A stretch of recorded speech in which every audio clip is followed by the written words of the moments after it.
Hello மக்களே, welcome to Delhi tax. எல்லாருக்கும் happy morning. Promo ரொம்ப ரொம்ப எதிர்பார்த்த ஒரு ப்ரொமோ வந்தாச்சு.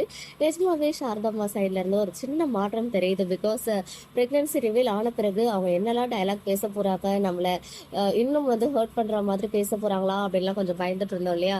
பட் அவங்க ஒரு மாதிரி உடஞ்சி உட்காந்துட்டு வயிற்றுல புள்ளைய வச்சுட்டு தான் என்கிட்ட சத்தியம் பண்ணி கொடுத்தியா அப்படின்னு கேட்குறாங்க. உடனே காவேரி அவர் எனக்காக மட்டும்தான் என் கூட வாழணும் அப்படின்னு நினைக்கிறாரு அப்படின்னு சொன்னதுமே சாரதாம்மா நான் அந்த பையனை பார்க்கணும், அவரை பார்த்து பேசணும் அப்படின்னு சொல்லிட்டு கொஞ்சம் சாஃப்டா சொல்றாங்க. உடனே குமரன் நம்ம காவேரியோ விஜயோ சேர்த்து வச்சே ஆகணும், நான் போய் கூட்டிட்டு வரேன் அப்படின்னு கிளம்புறாரு.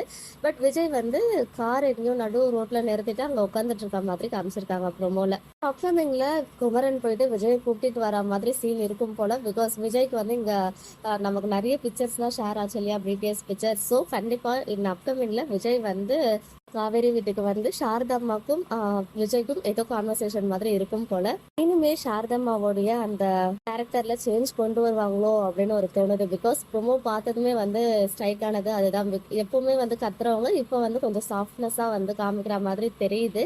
ஒருவேளை விஜய் கிட்ட ஏதாவது கண்டிஷன்ஸ்லாம் போட்டு இந்த மாதிரிலாம் இருந்தேன்னா நம்ம நீங்களும் காவேரியும் சேர்ந்து வாழலாம் அப்படின்னு போடுவாங்களோ அப்படின்னு ஒரு குட்டி ஃபீல் இருக்கு. பாப்போம் என்னதான் நடக்குது அப்கமிங்ல அப்படின்னு சொல்லி. ப்ரோமோ பத்தினா உங்களுடைய ஒப்பீனியன் கமெண்ட்ல சொல்லுங்க. இது மக்களே, நெக்ஸ்ட் வீடியோல மீட் பண்றேன். எக்ஸ்க்ளூசிவ் அப்டேட்ஸ்க்கு மறக்காம நம்ம யூடியூப் சேனலை சப்ஸ்கிரைப் பண்ணிக்கோ.